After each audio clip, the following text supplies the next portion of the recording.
Respons Presiden Prabowo soal korupsi tata kelola BBM. Presiden Prabowo Subianto merespons soal adanya kasus korupsi tata kelola bahan bakar minyak (BBM) di Pertamina.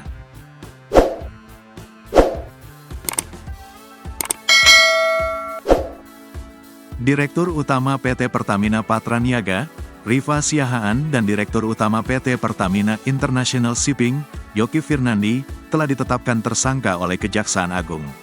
Prabowo mengatakan kasus tersebut sedang ditangani aparat berwajib. Ia menegaskan akan membersihkan setiap tindakan korupsi. Lagi diurus itu semua, iya. Lagi diurus semua. Oke, kami akan bersihkan, kami akan tegakkan. Kami akan membela kepentingan rakyat, ujar Prabowo setelah peresmian Bank Emas di Gade Tower, Jakarta, Rabu, tanggal 26 Februari tahun 2025. Sebelumnya, Direktur Penyidikan Jaksa Agung Muda Tindak Pidana Khusus Kejagung Abdul Qohar menuturkan praktik culas yang dilakukan ex-dirut PT Pertamina Patraniaga, Rifa Siahaan, ialah membeli Pertalite kemudian dioplos, blending, menjadi Pertamax.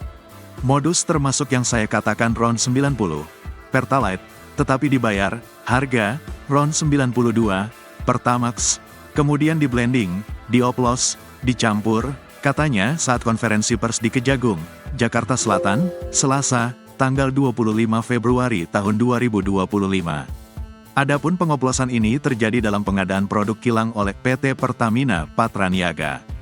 Pengoplosan itu dilakukan di depo padahal hal itu tidak diperbolehkan atau bertentangan dengan ketentuan yang ada.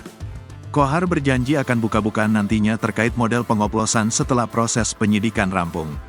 Pasti kita tidak akan tertutup, semua kita buka, semua kita sampaikan kepada teman-teman wartawan untuk diakses kepada masyarakat, paparnya. Sebelumnya, Kejagung menetapkan 7 orang tersangka dalam kasus korupsi tata kelola minyak mentah dan produk kilang di PT Pertamina Persero, subholding dan kontraktor kontrak kerjasama, K3S. Tahun 2013 sampai tahun 2018, Senin, tanggal 24 Februari tahun 2025, malam.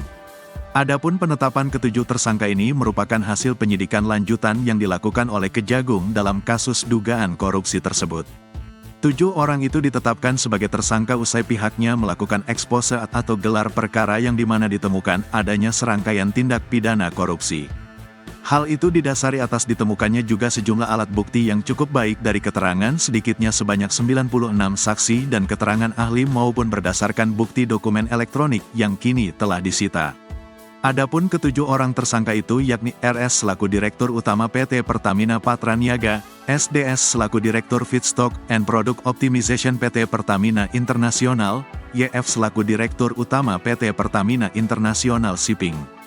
Kemudian AF selaku Vice President, VP, Feedstock, MKAN selaku Beneficial Owner PT Navigator Katulistiwa, DW selaku Komisaris PT Navigator Katulistiwa dan DRJ selaku Komisaris PT Jenggala Maritim sekaligus Direktur Utama PT Orbit Terminal Merak.